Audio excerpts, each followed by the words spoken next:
Hola, hola, ¿cómo están? Somos profesionales en selección de personal. Hoy nos acompañan Tatiana Reyes, Hola, buenas tardes. Jorge Melo, Hola, mesa de trabajo. Giovanni Ruiz Buen día para todos. y quien les habla, Laura Jiménez. Y hoy estamos felices por estar aquí charlando con ustedes. Queremos contarles algo que nos dejó pensando mucho después de ver la película El Método. Sí, esa donde un grupo de personas se encierra en una sala creyendo que están en una entrevista de trabajo, pero lo que viven ahí es más bien una guerra psicológica. Y en medio de todo este enredo, hay cuatro personajes que nos llamaron especialmente la atención. Ana, Enrique, Fernando y Nieves. Cada uno con su forma de ser, con su momento de actuar y con decisiones que terminan marcando el rumbo de esta historia. Entonces, empecemos con Ana. Ana es esa mujer que entra fuerte, segura, como quien dice, yo no vine a jugar. Y sí, uno la ve y dice, ella se las sabe todas. Pero con el pasar de los minutos, ay Dios, nos damos cuenta que su seguridad tiene grietas, tiene una cosa que la hace muy humana, no quiere parecer débil. Por eso, aunque nota las fortalezas de los demás, no las reconoce, se las guarda. Porque claro, si uno elogia al otro, parece que baja un punto en el ranking, ¿no? Pues no, pero ese es el miedo que muchos tienen en los entornos competitivos. En ese momento, en la sala, les proponen imaginar que el mundo se acaba y que solo algunos van a tener la oportunidad de entrar a un búnker. ¿Y qué dice Ana? Que ella sabe cocinar, así, tal cual, que no todo está en un currículum. Y tiene razón, pero el problema es que en vez de sumar con su idea, se dedicó a restar, porque empieza a mirar a los demás eh, todo aquello que no tienen, lo que les falta. Y si alguien dice, yo también cocino, ella responde con cara de sí, pero yo cocino mejor. Y luego, cuando se ve acorralada, Ana transforma, ataca, insulta y hasta dice cosas que no se deben decir en una entrevista, ni en la vida. Cosas hirientes, discriminatorias, que en vez de acercar, alejan. Ahí es cuando uno piensa, uy, así no se construye equipo. Y ella, en vez de calmarse, explota hasta que se le pasa un poquito y pide votar, como si ya no pudiera sostener más su posición, como si en realidad le hubiera ganado. Aquí viene lo más humano de todo. Cuando le dice que se va, ella pregunta, ¿me echan por ser mujer o por ser mayor de 40? Y uno se queda frío, porque ojo, esa pregunta no es descabellada, pero en su caso no fue por eso, fue porque no supo trabajar con los otros, porque no pudo controlar sus emociones, porque atacó, porque restó. Y se va sin dar las gracias, sin despedirse, con rabia. Y uno se queda pensando, qué importante es tener talento, sí, pero más importante es saber trabajar con otros, pedir perdón a tiempo, reconocer lo bueno del otro y cerrar los ciclos con dignidad. Y bueno, nos interesa conocer la opinión de la mesa. ¿Ustedes qué opinan? Laura, mira que lo que estás diciendo es muy cierto. Ana tenía o tiene muchas cualidades. Es una persona que se ve muy tranquila y segura de sí. Lamentablemente no supo manejar su inteligencia emocional, lo que le jugó en contra y lo que finalmente la saca del proceso, ¿no? Creo que si ella se hubiese enfatizado en potenciar lo que ella tenía, el mostrar sus habilidades, sus cualidades profesionalmente y no enfatizar en lo que los demás tenían o no tenían, quizás hubiese sido una de las eh, personas seleccionadas para el cargo, según como lo veamos en la película. Creo que mucho de lo que dices tiene razón. Ese es mi punto de vista. No, pues en sí no tengo comentarios sobre Ana, más bien analicemos otro personaje, como por ejemplo Enrique. Enrique se nos presenta como una persona con una analítica excepcional notable, tiene una capacidad de predicción que manifiesta a lo largo de la evaluación. El intelecto superior que él demuestra le permitiría procesar grandes volúmenes de información, anticipar eventos con una precisión sorprendente. Estas cualidades lo convertirían en un activo invaluable para cualquier organización y nos ofrecería una visión estratégica y clara, adelantada, siendo capaz de optimizar la toma de decisiones basadas en información. Lo que se vio más relevante de su perfil es su rol como catalizador en la cultura del aprendizaje continuo. Enrique no solamente nos demostró su perspicacia, sino que activamente fomentó un ambiente de intercambio de conocimiento. Pues un claro ejemplo lo vimos cuando su iniciativa de suponer que estaban siendo evaluados por el método Gronholm para la evaluación y asimismo compartió su información con los demás compañeros. Esa acción no solo nos reveló transparencia, sino que también el deseo de nivelar el campo de juego y educar a sus demás compañeros.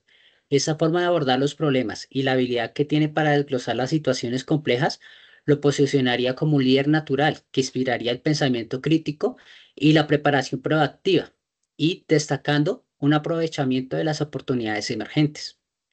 ¿Qué opinarían ustedes? Uf, Giovanni, qué personaje tan interesante es Enrique, ¿no? Desde el primer momento se nota que tiene una mente afilada, de esas que no se dejan llevar por lo evidente. Enrique no solo participa, él observa, conecta puntos, hace preguntas claves y va tejiendo hipótesis como si tuviera un radar especial para detectar lo que otros no ven. Y eso en un entorno organizacional vale oro.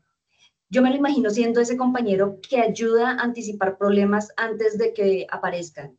Ese que dice, hey, si tomamos esta decisión hoy, en 3 semanas podríamos estar enfrentando tal consecuencia.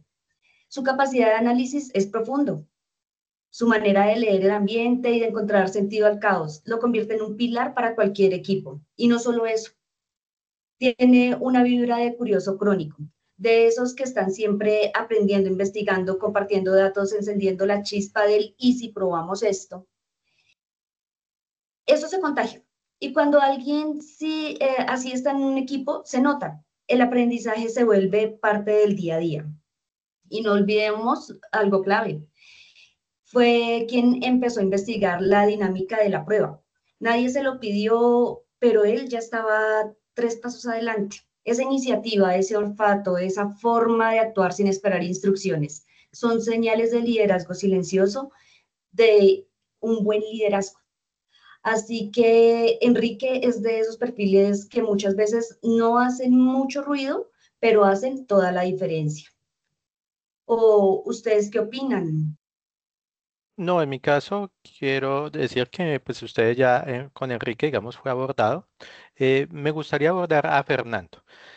Fernando es uno de los personajes que al inicio lo veo como una especie de antagonista, pero realmente si comenzamos a ver en detalle, Fernando es un profesional competente, es un estratega nato, es un líder con madurez emocional y una visión jurídica, capaz de leer la sala antes de que entiendan todos el juego. Desde el comienzo del proceso en Deica, Fernando se posicionó con inteligencia, observa, pregunta y es el primero en verbalizar el corazón del asunto, el método Gronholm. No lo hace por siempre inquietud, sino porque quiere entender la lógica del sistema y así moverse con precisión dentro de él. Es quien se llama la cordura cuando, por ejemplo, en el grupo se dispersan banalidades. Ejemplo, sugiere rellenar el formulario cuantas veces sea necesario, redirigiendo el foco hacia el objetivo real, que es terminar la prueba exitosamente.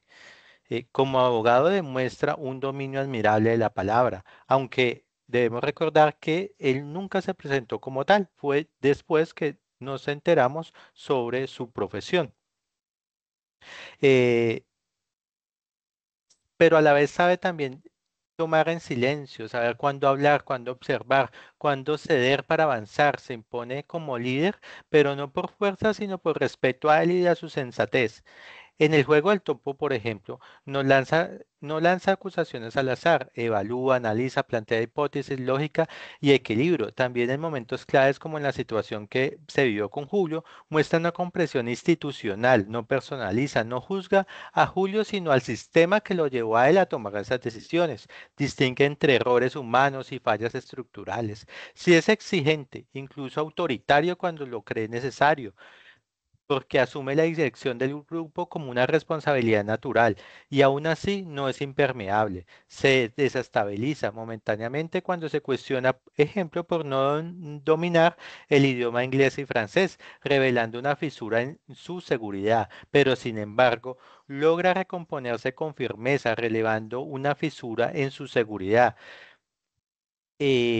Por ello solicita a Nieves que le traduzca, demostrando que sabe gestionar sus debilidades sin que éstas afecten su liderazgo. Realiza un cierre magistral, demuestra su lucidez total. Y es ahí donde los llamo, porque cuestiona a Nieves, ya que vio como su verdadero rival, no es de la envidia, sino es de reconocimiento. Él pudo valorar al otro incluso en la competencia, relevando así la experiencia del trabajo duro y la inteligencia emocional que él tiene. Fernando, por ello, no solo responde a las pruebas, sino conoce y sabe cómo es la estructura organizacional, comprende los flujos de poder, los valores corporativos y las dinámicas humanas que sostiene a la empresa. Y por ello, Fernando es el único que ha demostrado estar listo para integrarse y liderar y transformar desde adentro. Eh, ¿Ustedes qué opinan? Si bien yo opino que si bien Fernando nos proyecta una imagen de liderazgo maduro y estratégico, su comportamiento durante la prueba deja ver muchos aspectos preocupantes. En momentos de alta presión perdió el control y reaccionó de forma impulsiva, lo que revela una agresividad latente. A mala interacción que tuvo con nuestra secretaria sugiere una interpretación distorsionada de la realidad, donde él mismo proyectó una tensión sexual que solo existió en su imaginario, lo que pone en duda su juicio y control emocional. La actitud en el baño y la posterior sensación de posterioridad reflejan una desconexión con el grupo y un ego mal gestionado. Esos factores, sumados a su retiro momentáneo del proceso, evidencian que Fernando, pese a sus fortalezas, también carga con debilidades significativas que podrían afectar su desempeño en un entorno corporativo como el de Dekia. Continuamos con el análisis al siguiente candidato de la mano de nuestra compañera Tatiana. Hola, yo quiero hablar de Nieves. Nieves me pareció una muy buena candidata. Me parece que es una persona inteligente, asertiva y muy resiliente. ¿Por qué digo que asertiva? Siento que tiene una comunicación muy asertiva. Nieves demuestra una notable habilidad para expresar con claridad y confianza, incluso en situaciones de alta presión. Podemos ver cómo su estilo de comunicación le permite interactuar eficazmente con los demás candidatos y enfrentar los diferentes desafíos que se presentan durante el proceso de selección. Eh, Siento que tiene una inteligencia emocional. A lo largo de la película, Nieves logra manejar sus emociones un tanto equilibrada, lo que le permite tomar decisiones racionales y mantener una compostura frente a la atención del grupo.